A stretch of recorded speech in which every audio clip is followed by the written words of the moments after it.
안녕하십니까, 이진우입니다. 근로자가 일자리를 잃으면 새 일자리를 구할 때까지 나라에서 실업급여를 주죠. 그런데 모든 국민들에게 다 그렇게 주는 건 아니고 고용보험에 가입한 근로자들에게만 그런 혜택을 줍니다. 다음 달 1일부터는 근로자가 아니라 보험설계사, 택배기사 같은 특수고용 노동자로 분류되는 분들도 이 고용보험에 가입해서 혹시라도 일자리를 잃게 됐을 때 실업급여를 받을 수 있게 됩니다. 잠시 후에 이 내용을 자세하게 알아보겠습니다. 최근에 증권사들이 중개형 ISA라고 하는 금융상품을 팔려고 경쟁을 뜨겁게 벌이고 있습니다. 받는 쪽에서 경쟁이 뜨겁다는 건 뭔가 사는 쪽에서도 혜택이 있을 수 있다는 거죠. 어떤 상품인지 중개형 ISA 자세하게 좀 들여다보겠습니다. 지난달에 미국 정부가 글로벌 최저 법인세라는 걸 제안했습니다. 이번 주에 합의가 될 거라는 보도도 나오고 있어서 꽤 진도가 좀 나가는 것 같은데, 글로벌 최저 법인세 어떤 것이고 우리에게 어떤 영향을 주는지 알아보겠습니다. 6월 2일 수요일 손에 잡히는 경제, 광고 듣고 시작하겠습니다. 예, 다이어트 중이신 청취자 여러분들의 체중은 저희가 직접 못 줄여드리더라도 잘못된 경제 상식으로 인한 실수는 줄여드리려고 노력하는 세 분이 나오셨답니다. 에셋플러스의 김치영 경제뉴스 큐레이터, 손에 잡히는 경제 박세훈 작가, 김현우 행복자산관리연구소장, 어서 오십시오. 예, 안녕하세요. 매일 이렇게 쓰려면 힘들죠, 박세훈 작가님? 오늘 힘들어서 네. 어제 아침에 말씀하신 거 그냥 그대로 갖다 썼습니다. 기억 안 나시나요? 많이 힘들어 보여요. 왜 이걸 왜 매일매일 바꾸려고 해요? 뭐라도 한번 웃겨보고 싶어가지고. 점점 나이 들수록 조심해야 하는 것 중에 하나가, 억눌러야 되는 것 중에 하나가 개그 본능 이런 거예요. 정말. 물론 사람의 여러 욕구 중에 하나인데. 왜 기를 죽이고 그러세요? 그런 것 같더라고요. 잘 써볼게요. 박세훈 작가님 고생해서 취재해 오신 내용 전해주세요. 이거 네. 어제 하루 종일 또 박세훈 작가님 옆에서 취재하는 거 듣고 정말 내일 또 엄청난 콘텐츠가 나오겠구나 생각했습니다. 특수고용 노동자들도 네. 실업급여를 받을 수 있게 됐다. 이게 네. 요지인데 네. 특수고용 노동자라고 하는 게 어떤 분들을 의미합니까? 어디 회사에 완전히 속해 있는 직장인도 아니고 예. 완전히 혼자 자유롭게 자영업을 하는 것도 아닌 그 중간에 끼인 분들을 얘기합니다. 대략 우리나라에 한 230만 명 정도가 특수고용 노동자라고 추산을 하는데, 맞네요. 그렇습니다. 예를 들면 보험설계사, 학습지 방문 강사, 화물차주, 이런 분들이 특수고용 노동자에 해당되고요. 지금은 이런 분들이 산재보험은 가입이 되고 고용보험은 가입이 안 됐는데, 예. 다음 달부터는 아까 말씀드린 직종 포함해서 12개 직종에서 일하는 분들이 고용보험에 가입하게 됩니다. 다만 골프장에서 캐디로 일하는 분들은 소득 파악이 안 되기 때문에 가입이 안 되고요. 예. 퀵서비스 하시는 분들, 그리고 대리운전 기사님들은 내년 1월부터 가입이 됩니다. 그러면 실업급여는 일을 그만두고 회사 다니다가도 그 회사를 그만두면 받을 수 있잖아요. 그렇죠. 그런데 자발적으로 그만두면 안 주죠? 안 줍니다. 그런데 저 일하기 싫어요, 그만둘래요 하는 경우는 안 주고. 그냥 사표 던지고 나오면 이제 안 되는 거고. 그렇습니다. 회사에서 권고사직을 하거나 네, 구조조정을 하거나 그렇습니다. 해서 나오면 실업급여를 받는데, 네. 그럼 특수고용 노동자들은 어떤 경우에 받게 되는 겁니까? 이분들도 비슷합니다. 비자발적 실업인 경우, 그러니까 회사 구조조정하는 바람에 해고가 되거나 예. 권고사직을 당하거나 계약 만료로 이제 그 일을 더 이상 하지 못할 때, 이럴 때 실업급여를 받을 수 있고요. 그리고 또 하나가 있습니다. 특수고용직 고용보험에서는 버는 돈이 예전보다 적어져서 이직을 하는 경우에도 실업급여를 줍니다. 그게 무슨 말이죠? 그러니까 그 특수고용 노동자들은 예. 일감이 줄어드는 경우들이 있어요. 예를 들어서 그럼 퀵서비스 네, 하다 보면 일감이 줄어들 수도 있죠. 그럴 수도 있죠. 예. 그런 경우에 소득이 감소했을 경우에는 내가 여기서 일을 했다가는 예전 소득을 못 받겠다. 다른 예. 데로 이직을 해야겠다라는 경우 이직할 때까지는 실업급여를 줍니다. 다만 소득이 그럼 어느 정도로 감소를 해야 되냐? 소득이 감소하면 일자리 잃은 걸로 본다는 거군요. 그렇습니다. 그러니까 예. 직전 3개월 소득이 작년 동일 기간보다 30% 이상 감소하거나 예. 또는 직전 12개월 동안 전년도 월 평균 보수보다 30% 이상 감소한 달이 5개월 이상인 경우. 말이 굉장히 어렵죠. 대략 한 30% 이상 감소했으면 그 자격 언저리가 된다는 뜻인데요. 그렇습니다. 그리고 출산으로 일을 못하게 되는 경우도 받을 수 있습니다. 출산일 전에 보험료를 3개월 이상 납부한 경우 네. 출산일 직전 1년간 월 평균 보수의 100%를 90일간 지급합니다. 100%라면 벌던 돈. 그렇습니다. 이걸 석 달치를 준다. 그렇습니다.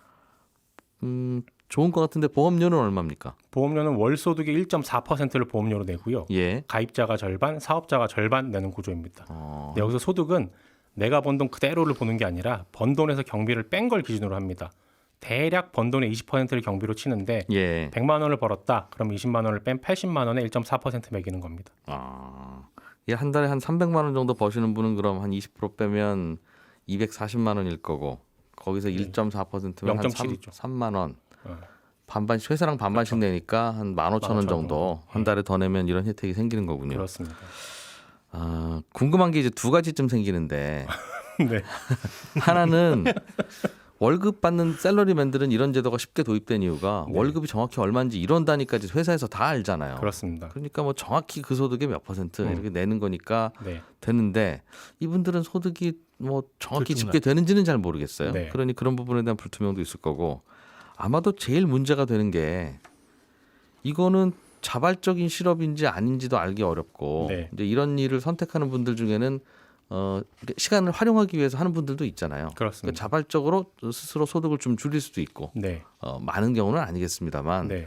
그럴 경우에 그런 분들에게도 혜택을 주면 네. 직장인들은 자발적으로 소득을 줄이려고 사장님 저 내일부터는 오후 2시까지만 일하고 그냥 집에 가겠습니다.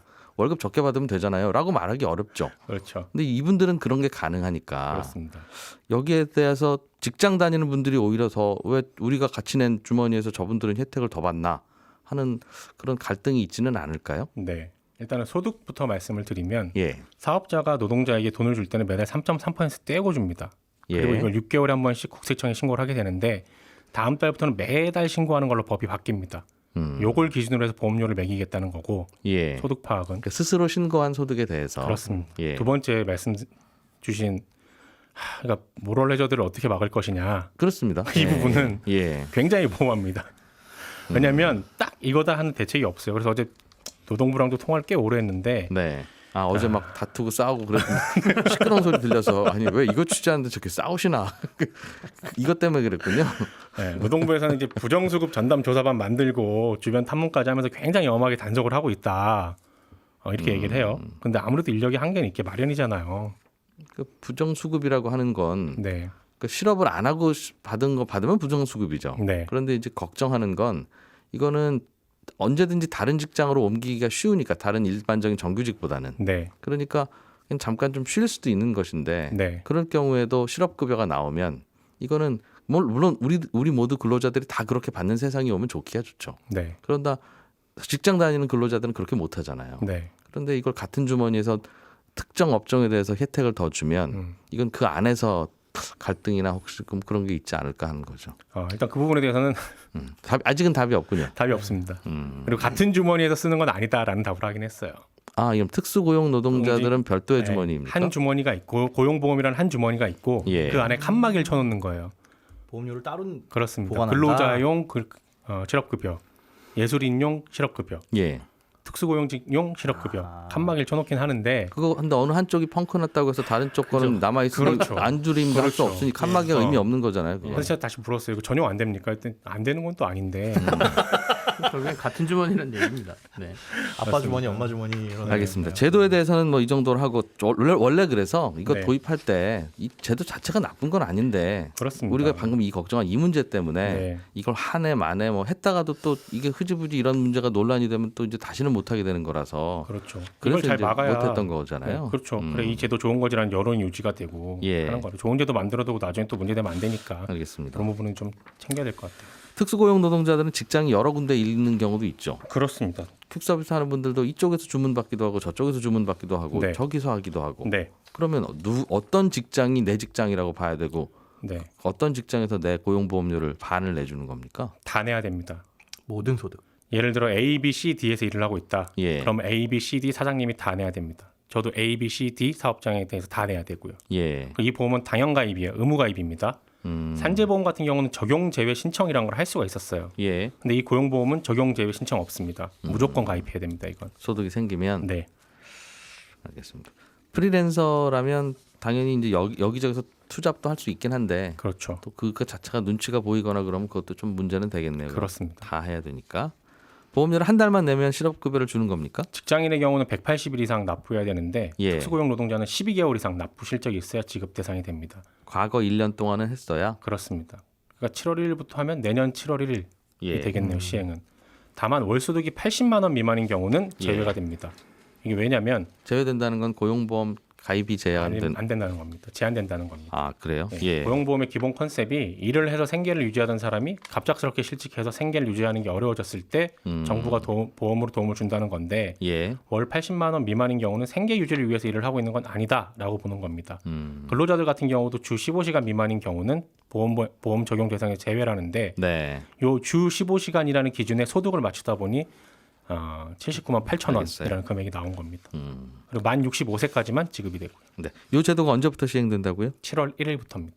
한 달 한 달 네, 후부터는 남았습니다. 그럼 그때부터는 다 가입하시면 째깍째깍 12개월 그렇습니다. 지나고 나면 이제 내년 이맘때부터는 네, 일이 없어지거나 해도 받을 수 있겠네요. 그렇습니다. 예. 꼼꼼하게 잘 알아봐 주셔서 고맙습니다. 예. 긴장됐어요.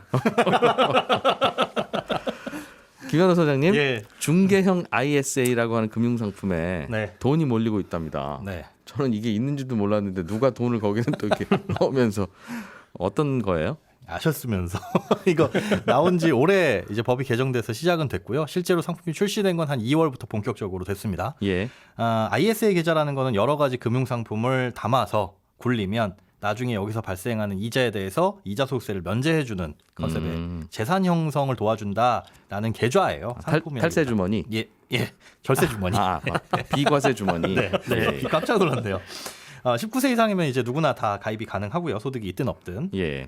그런데 여기에 이제 새롭게 담을 수 있는 금융 상품 중에 주식이 올해부터 추가가 됐습니다. 근데 기존에 있던 ISA는 주식을 담을 수가 없고 네. 이 주식을 담을 수 있는 ISA가 별도로 있는데 그게 바로 중개형 ISA라는 게 생겼고 여기에 가입자가 늘고 있다는 건 그만큼 주식을 활용한 투자를 하고 싶다라는 네. 사람이 늘고 있거나 혹은 이게 새롭게 출시되면서 증권사에서 굉장히 공격적인 마케팅을 많이 하고 있어요. 뭐 상품을 준다거나 아니면 수수료 무료, 주식거래 수수료 이런 네. 이벤트들을 하고 있어서 예. 최근에 4월 말 기준에서 한 6,888억 원 정도의 적립금이 쌓였다고 합니다. 그렇군요.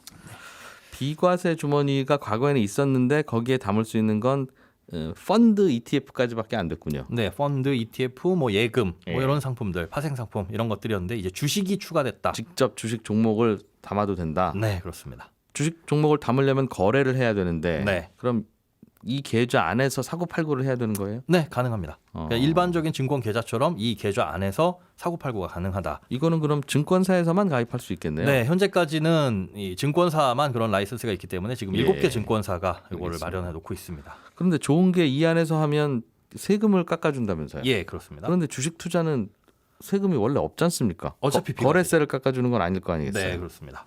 그러면 왜 이걸 이 안에서 합니까? 지금은 그래서 당장에 주식 거래를 하실 필요는 사실 없어요. 비추합니다. 예. 여기서 하지 마세요라고 저는 말씀드리고 싶은데 이 ISA를 보면 연간 납입 한도가 있고 총 납입 한도가 있어요. 예. 연간은 2천만 원, 총 납입 한도는 1억.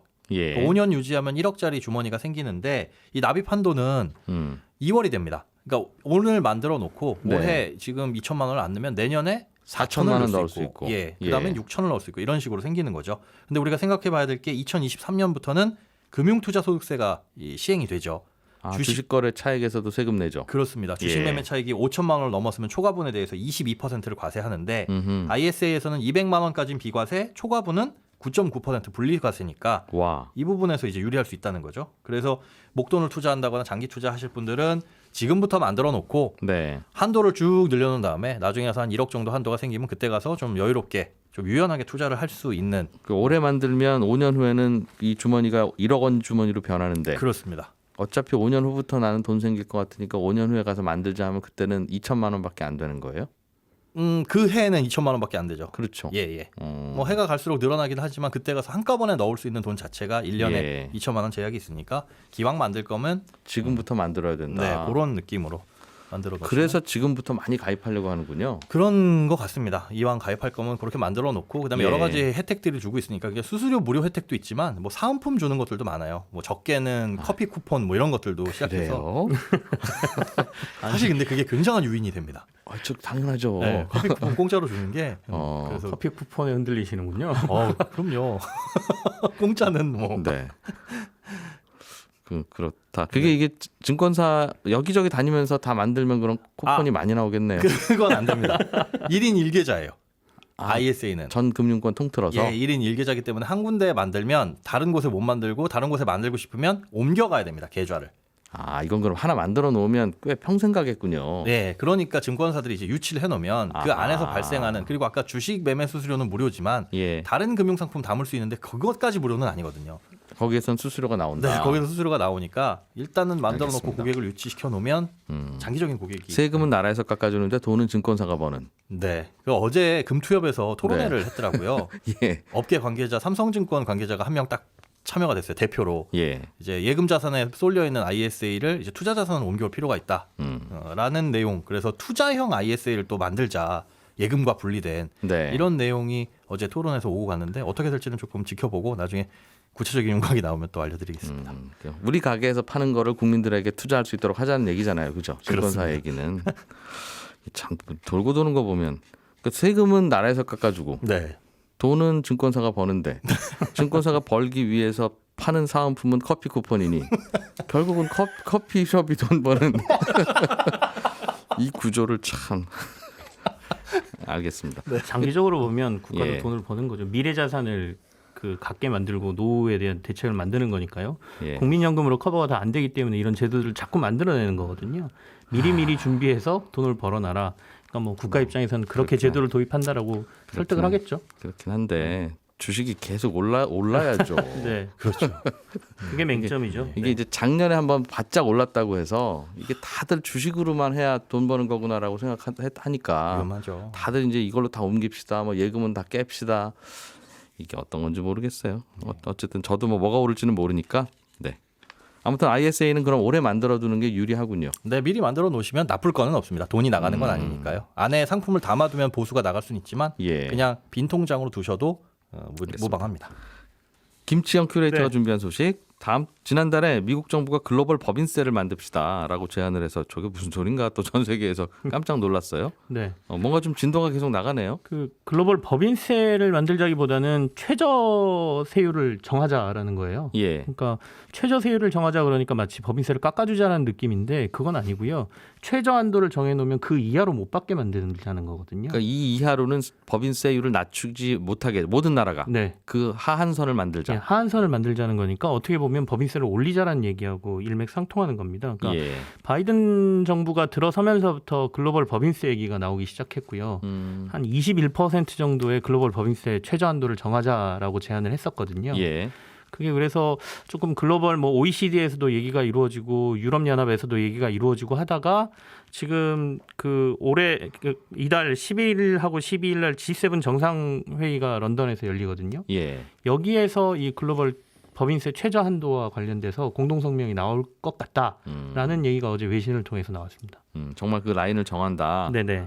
그러니까 그 예를 들면 그 법인세율의 하한선이 15%라고 정해진다면 14%가 법인세인 나라는 이제 불법이다 이거죠. 뭐 누가 그렇게 처벌하는지는 몰라도 네네네. 하여튼 그런 반칙이다. 네네. 우리끼리 그러지 말자. 처음에는 21% 얘기하는 것 같던데 미국에서. 네, 처음에 21%를 얘기했다가 예.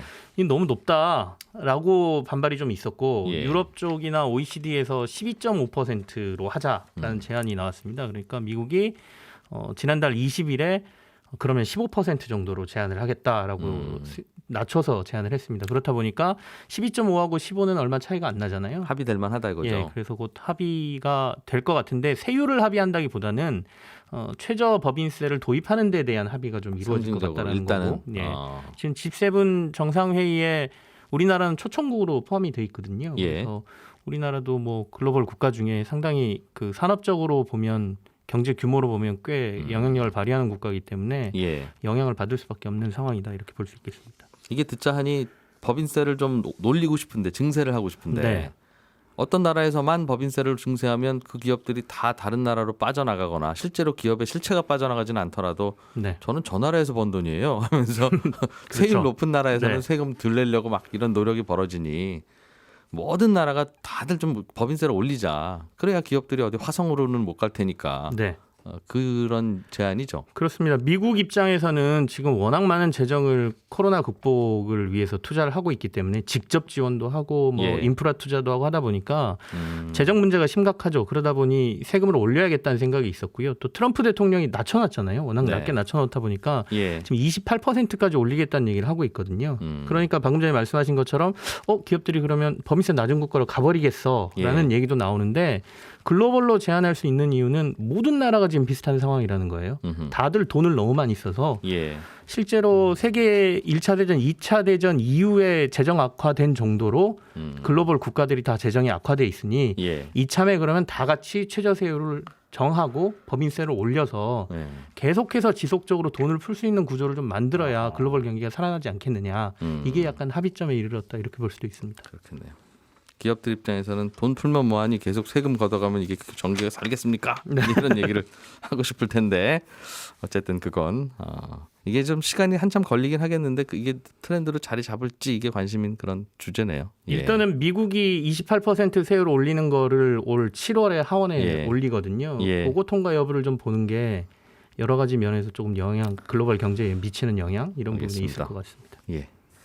자, 오늘은 이쯤에서 정리를 좀 해야 되겠네요. 7208번님께서 방금 지금 뭐 가입하라고 하셨죠?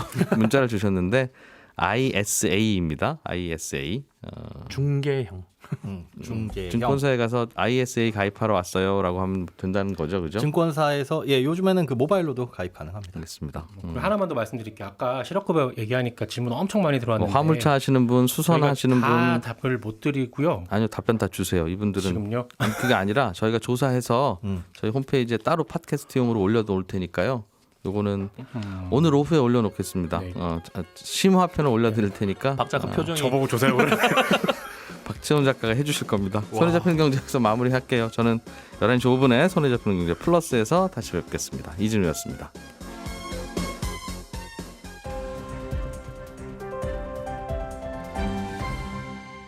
경제를 생각하는 사람들의 즐거운 습관. 이진우의 손에 잡히는 경제.